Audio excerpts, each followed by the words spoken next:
আসসালামু আলাইকুম সবাইকে।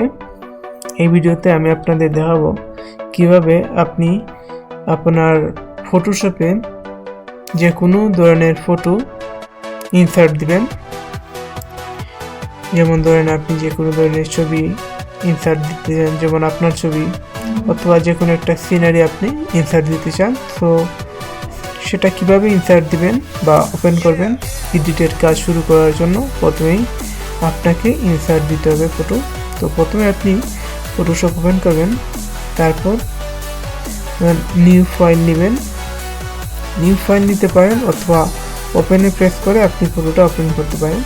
তো বেশিরভাগ ক্ষেত্রে দেখা যায় যে মানুষ A4 সাইজে প্রিন্ট দেয় ছবি, তো আপনি A4টা সিলেক্ট করবেন, এখান থেকে নিউ ফাইলে গিয়ে প্রিন্টের অপশানে A4 পাবেন।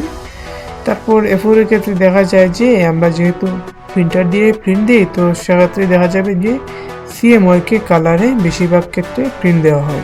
বাংলাদেশে বেশিরভাগ ক্ষেত্রে CMYK কালার ব্যবহার করা হয়, আর আপনি এখানে 8 বিট অথবা 16 বিট রাখতে পারেন। তো আমরা A4 পেপার ক্রিয়েট করব।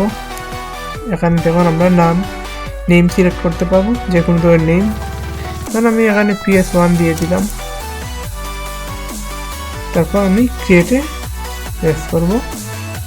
দেখেন আমাদের একটি A4 পেপারের ওপেন হলো, A4 পেপার ওপেন হলো। তো তারপর এখান থেকে আমি ফাইলে গিয়ে ওপেন দিব। ওপেন ধরেন আমি এটা এই ফাইলের মধ্যে A4 পেপারের মধ্যে ইনসার্ট দিতে চাই। তো আমি এই পিকচারটা সিলেক্ট করলাম, সিলেক্ট করে ওপেনে প্রেস করলাম। দেখেন এটা চলে আসছে এটা।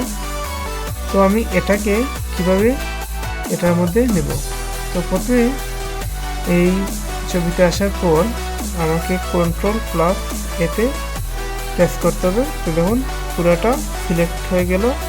তারপর Ctrl+C দিয়ে কপি করতে হবে। কপি করে ফেললাম। এখন আমাদের এখানে এটা পেস্ট করতে হবে, তার মানে Ctrl+V প্রেস করলেই দেখেন বোম, এটা চলে আসলো।